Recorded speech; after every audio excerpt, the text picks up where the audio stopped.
오늘 우리에게 주신 하나님의 말씀 봉독하겠습니다. 히브리서 12장 1절에서 11절의 말씀입니다.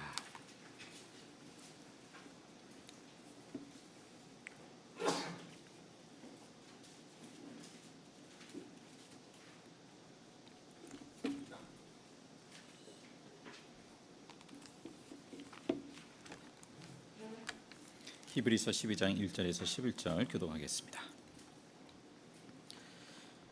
그러므로 이렇게 구름대와 같이 수많은 증인이 우리를 둘러싸고 있으니 우리도 갖가지 무거운 짐과 얽매는 죄를 벗어버리고 우리 앞에 놓인 다름질을 참으면서 달려갑시다.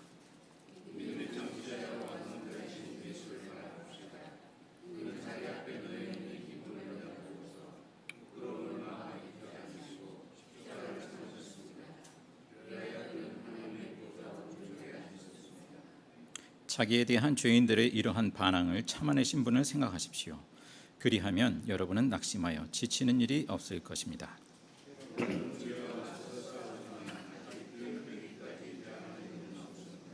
또 여러분은 하나님께서 여러분을 향하여 자녀에게 말하듯이 하신 이 권면을 잊었습니다. 내 아들아, 주님의 징계를 가볍게 여기지 말고 그에게 꾸지람을 들을 때 낙심하지 말아라.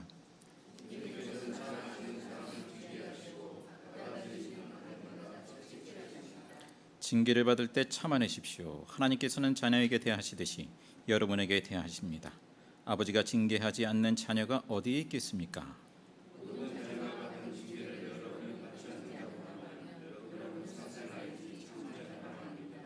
우리가 육신의 아버지도 훈육자로 모시고 공경하거든 하물며 영들의 아버지께 복종하고 살아야 한다는 것은 더욱더 당연한 일이 아니겠습니까?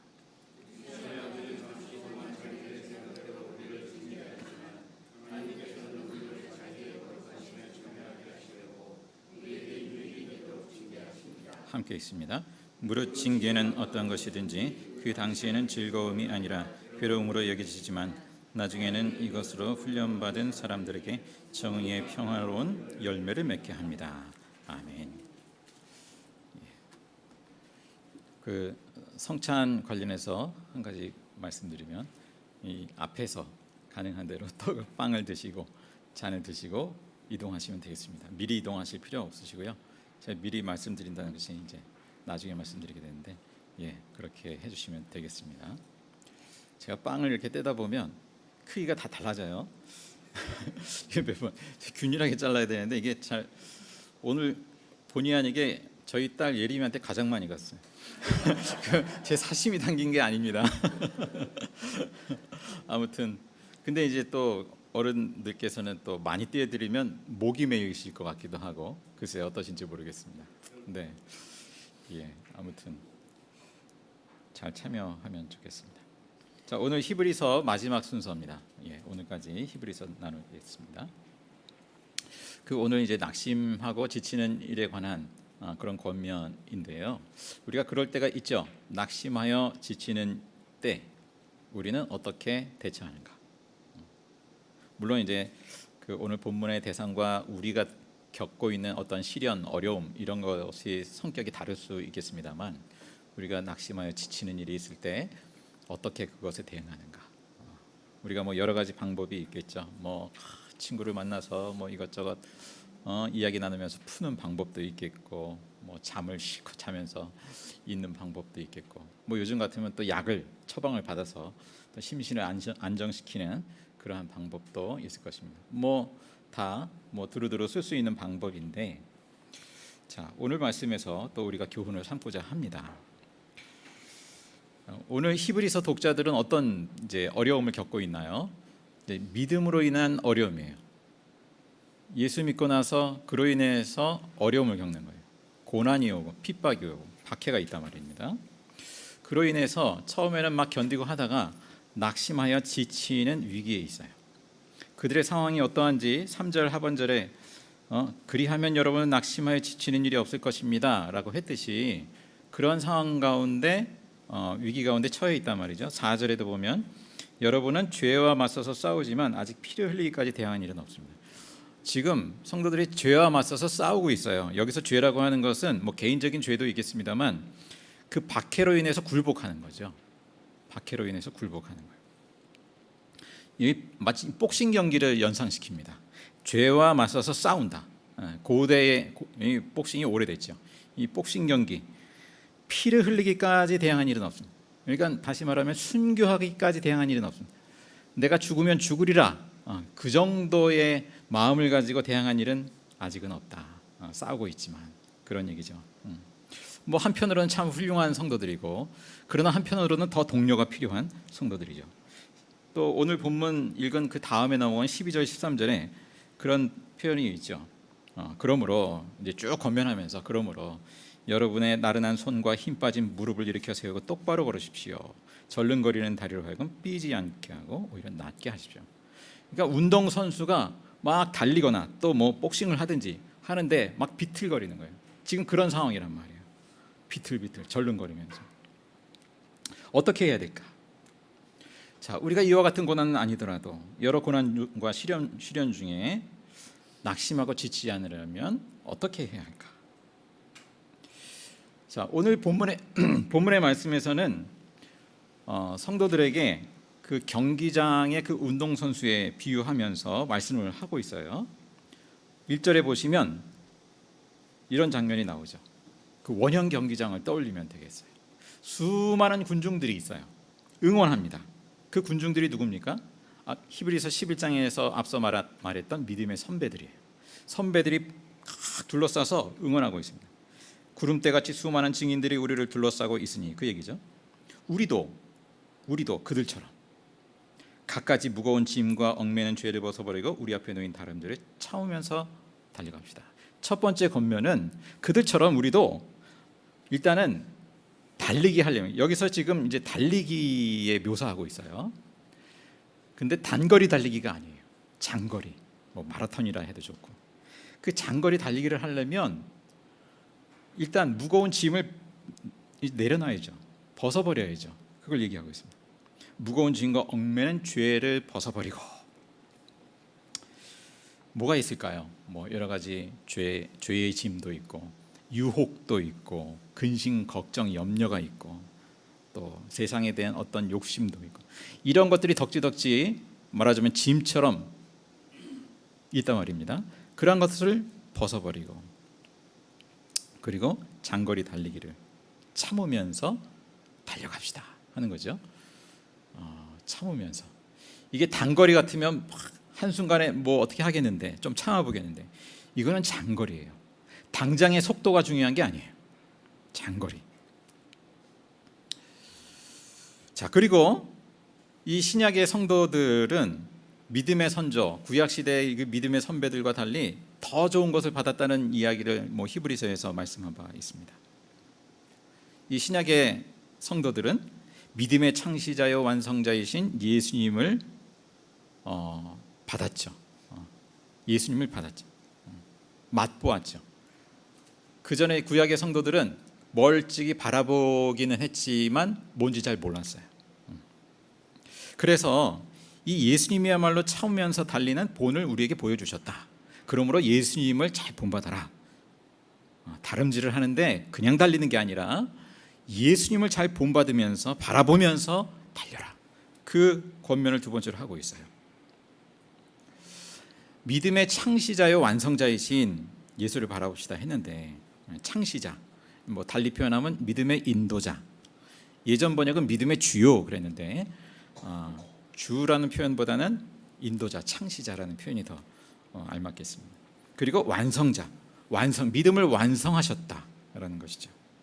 그리고 동시에 우리의 믿음을 온전하게 하시는 예수님을 바라보십시오라는 거죠.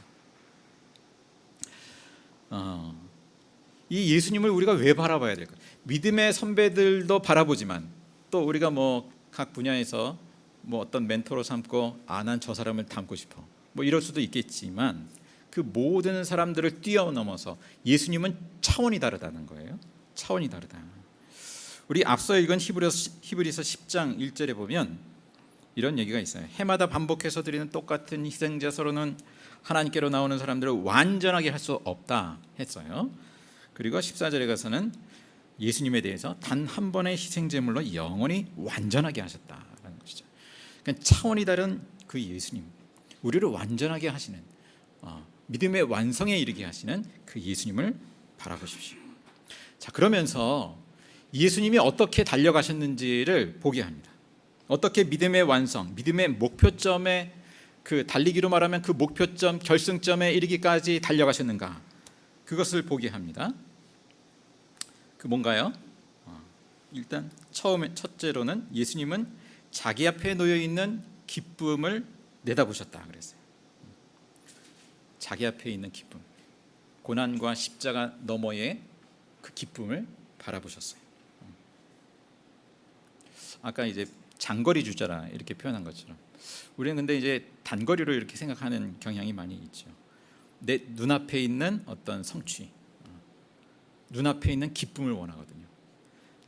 당장 내 눈앞에 있는 시험, 취업, 또 뭐 등등 기타 등등 성공, 그것을 통한 기쁨을 원하거든요. 근데 여기서 제시하는 것은 굉장히 멀찍이 바라보는 기쁨이에요. 예수님이 그렇게 단지 이 땅에서 내가 맛보고 누리는 뭐 그런 것도 있지만 더 궁극적인 그 미래의 기쁨을 바라보셨습니다. 그리고 두 번째 2절 하반절에 보니까 예수님은 부끄러움을 마음에 두지 않으셨다 그랬어요. 부끄러움을 마음에 두지 않으시고 십자가를 참으셨습니다. 유대인들, 종교 지도자들에게 위협을 당하고 붙잡혀서 조롱당하고 침뱉음을 당하고 가시면류관 쓰고 채찍질 당하고 벌거벗겨지고 처참한 모습으로 십자가에 달리셨잖아요. 그리고 3절에 보니까 자기에 대한 죄인들의 이러한 반항을 참아내신 분을 생각하십시오 그랬죠. 자, 우리는 이제 신앙 고백하기를 예수님의 은혜로, 십자가의 은혜로 죄 사함 받았습니다, 구원 받았습니다라는 그 고백을 하는데, 그뿐만 아니라 우리가 곰곰이 생각해야 될 것은 예수님이 그 우리의 구원을 위해서, 죄 사함을 위해서 그 고난과 십자가의 길을 어떻게 담당하셨나라는 것을 곰곰이 생각해 보는 거죠. 그것을 하라는 것이죠. 그래서 그 예수님을 본받아서 그렇게 예수님처럼 그렇게 모든 어려움과 시련들을 참아내라, 이기라 권면하고 있습니다. 우리가 어떻습니까? 우리 자신을 조롱하는, 어떤 박해하는 사람을 만난다면 어떻겠습니까? 낙심하고 지칠 수 있겠지요. 예수님의 참으심을 곰곰이 생각하라. 그러지 않으면 우리는 뭐 많은 경우에 그런 어떤 어려움과 시련을 그냥 외면하는 방식으로 대처할 거예요. 외면하는 방식으로, 멀찍이 떨어뜨려 놓는 방식, 피하는 방식.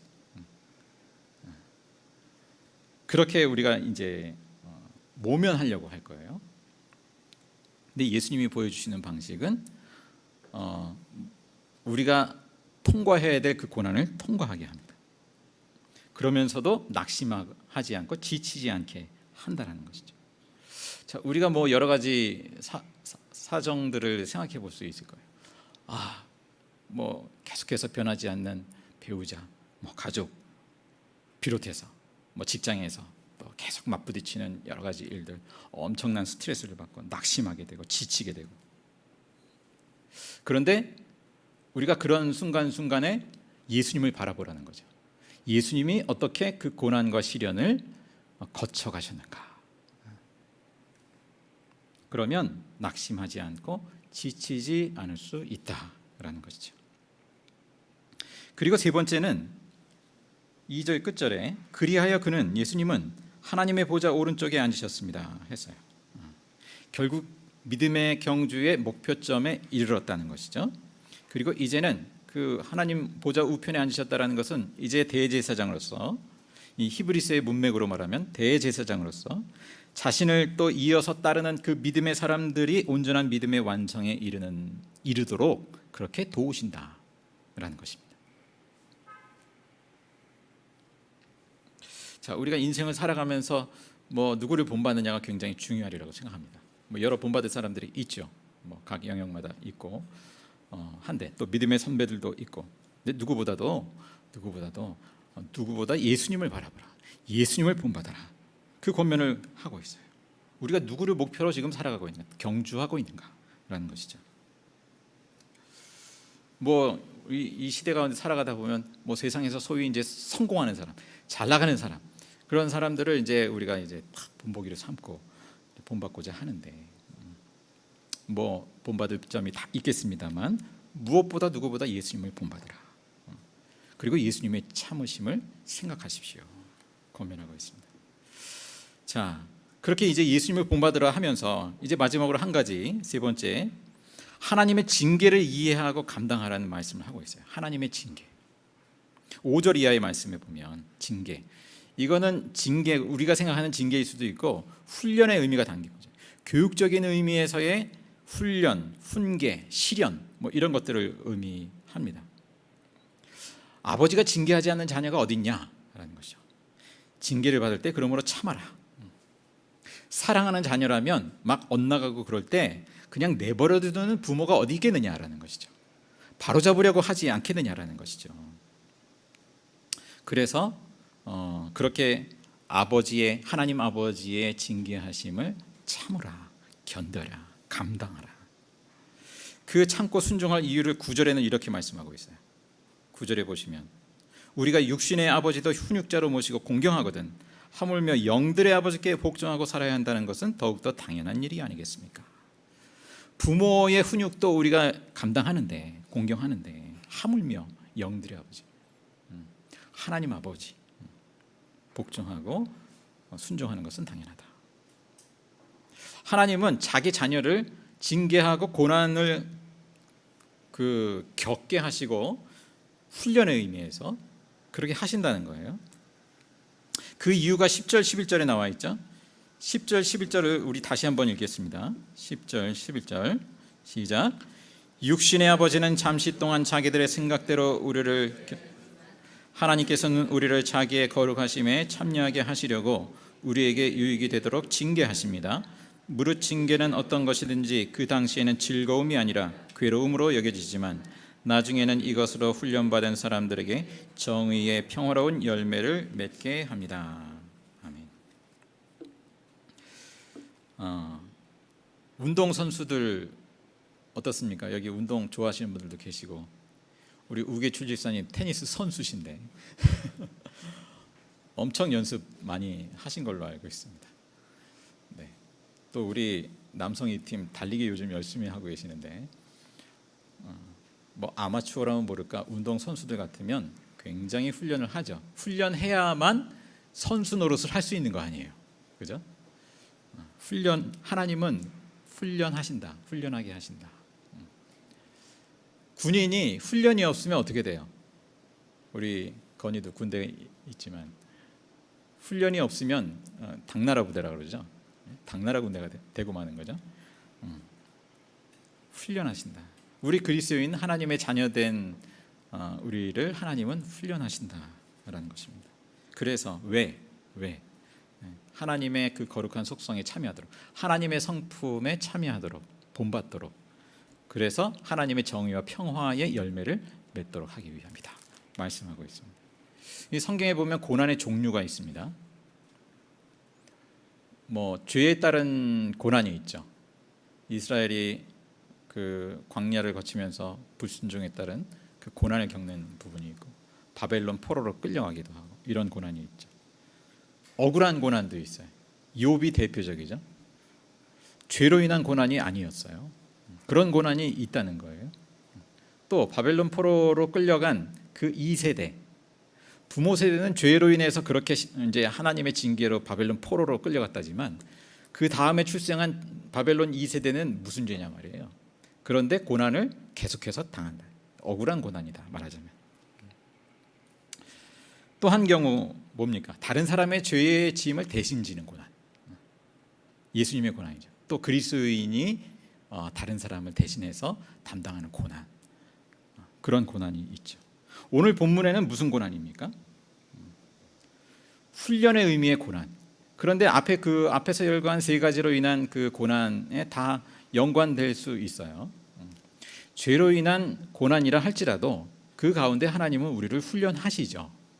또 억울한 고난이라 할지라도 그 가운데에서 우리를 훈련하시죠.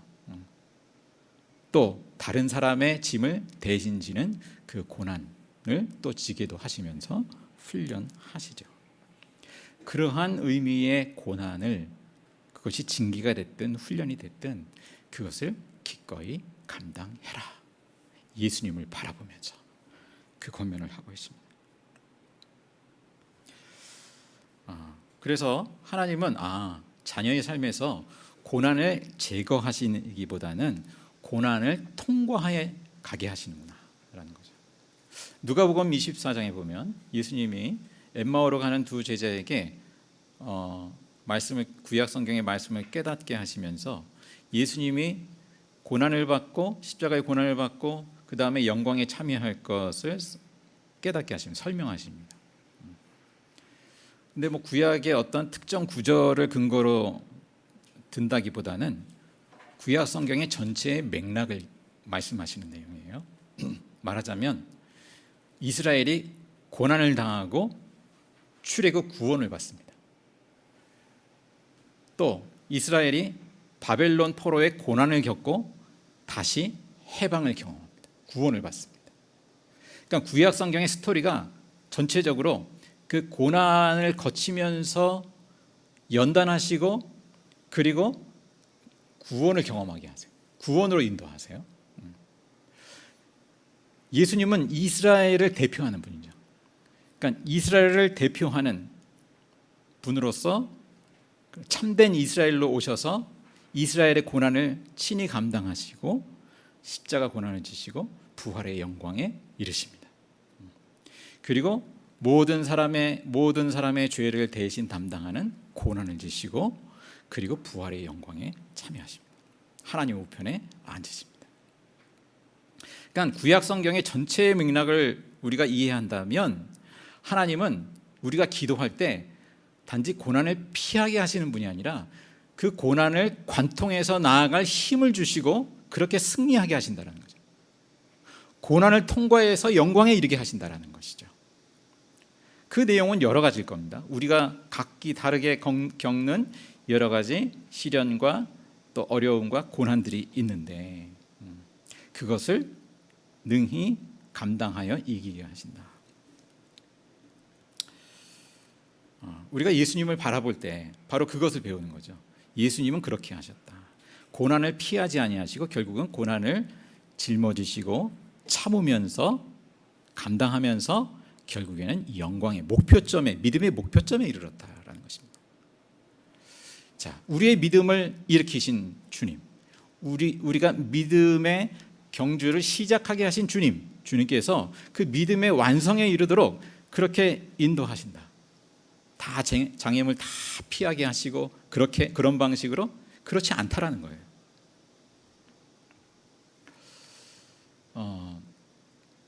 이런 생각을 해봅니다. 돼지가 있어요.